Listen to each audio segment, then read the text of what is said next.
ایک دفعہ کا ذکر ہے، خوبصورت نوجوان تھا جو بادشاہ کی پیاری بیٹی سے بہت محبت کرتا تھا۔ نوجوان نے اس بات کا ذکر اپنے دوستوں سے کیا۔ اس کے دوستوں نے اسے سمجھایا کہ اگر تم بادشاہ سلامت کے سامنے ذکر کرو گے تو ہو سکتا ہے وہ تمہیں سزا دے، لیکن نوجوان باز نہیں آیا۔ اگلے دن نوجوان بادشاہ کے دربار میں حاضر ہوا اور بادشاہ سے کہا کہ میں آپ کی بیٹی سے بہت محبت کرتا ہوں، آپ میرا نکاح اس سے کروا دیں۔ بادشاہ کو پہلے سن کر بہت غصہ آیا، لیکن پھر اس نے کہا کہ نہیں، اس طرح نہیں، پہلے تمہیں میری ایک شرط ماننا ہوگی۔ نوجوان نے کہا آپ حکم کریں، میں آپ کی شرط مان لوں گا۔ بادشاہ نے کہا اگر تم 2 بوری بچھو بھر کر لے آؤ اس دربار میں تو میں اپنی بیٹی کا نکاح تمہارے ساتھ کر دوں گا۔ بادشاہ یہ سوچ رہا تھا کہ اس سے یہ نوجوان ٹل جائے گا اور میری بیٹی کا نکاح اس سے نہیں ہو پائے گا۔ بھرے دربار میں بادشاہ نے یہ بات کہہ تو دی، لیکن نوجوان نے اس بات کو اپنے پلے سے باندھ لیا۔ اب نوجوان 2 بوری بچھو لینے کے لیے نکل پڑا۔ نوجوان ہر ٹائم یہی سوچتا رہتا کہ وہ 2 بوری بچھو کیسے لے کر آئے۔ اس سوچ نے اسے بہت زیادہ پریشان کر دیا۔ آخر کار وہ ایک دن اپنے استاد کے پاس پڑھ رہا تھا اور استاد نے اسے کہا کہ بیٹا تم کیوں پریشان ہو، میں کافی دنوں سے تمہیں پریشان دیکھ رہا ہوں۔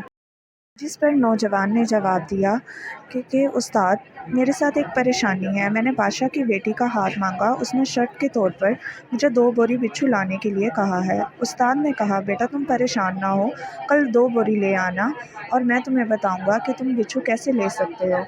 اس پر نوجوان بہت زیادہ خوش ہو گیا اور استاد کے کہنے پر اگلے دن کا انتظار کرنے لگا۔ جیسے ہی اگلا دن آیا، اگلے دن بادشاہ سلامت کو 2 بوری بچھو دینے کے لیے استاد کے ساتھ وہ نوجوان ایک قبرستان میں نکل گیا۔ قبرستان میں بہت ساری قبریں تھیں۔ نوجوان نے کہا آپ مجھے قبرستان کیوں لے کر آئے ہیں؟ جس پر استاد نے جواب دیا بیٹا ان میں سے ایک قبر ایسی ہے جسے تم کھود کر 2 بوری بچھو کو نکال سکتے ہو۔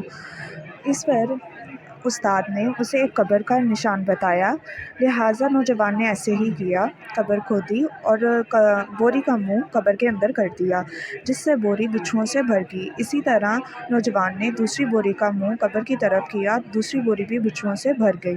نوجوان نے 2 بوری بچھو اکٹھے کر لیے۔ اب نوجوان بہت زیادہ خوش تھا۔ نوجوان نے جلدی سے 2 بوری بچھو لی اور بادشاہ کے دربار کے لیے نکل پڑا۔ بادشاہ نے جب 2 بوری بچھو دیکھی تو بادشاہ بہت زیادہ حیران ہوا۔ بادشاہ نے اپنے وعدے کے مطابق اپنی بیٹی کا نکاح اس نوجوان سے کر دیا، لیکن بادشاہ دل ہی دل میں بہت حیران تھا کہ یہ نوجوان 2 بوری بچھو کس طرح سے لے کر آ گیا ہے۔ لہٰذا ایک دن بادشاہ نے اپنی بیٹی کا نکاح بہت ہی پرجوش سے اس نوجوان سے کر دیا۔ ایک دن نوجوان اور بادشاہ اکٹھے بیٹھے ہوئے تھے۔ بادشاہ نے اپنے دل کا حال بتایا کہ بیٹا میں تب سے سوچ رہا ہوں کہ تم نے 2 بوری بچھو کیسے اکٹھے کیے۔ جس پر نوجوان نے جواب دیا کہ میرے استاد نے اس میں میری مدد کی، انہوں نے مجھے ایک قبر بتائی جو بچھوؤں سے بھری ہوئی تھی، میں نے وہاں سے 2 بوری بچھو لیے اور آپ کی خدمت میں حاضر کر دیے۔ جس پر بادشاہ نے اس کے استاد سے سوال کیا اے استاد تم نے اس بچے کی مدد کس طرح کی؟ جس پر استاد نے بتایا کہ ایک قبر تھی جس پر عذاب نازل ہو رہا تھا، اس انسان نے دنیا میں بہت غلط کام کیے، بہت بری چیزیں کی، جس کا عذاب اس کو بچھوؤں کی صورت میں مل رہا تھا، لہٰذا میں نے صرف اس بچے کی مدد کرنے کے لیے اسے اس قبر کا بتایا، جس پر اس بچے نے جا کر اس قبر کو کھود کر آپ کے لیے 2 بوری بچھو بھر لی۔ میں آپ سے صرف اتنا کہنا چاہوں گا کہ یہ دنیا عارضی ہے، ہم جتنے بھی برے اعمال کر لیں ہمیں اس کا نتیجہ آخرت میں ملے گا۔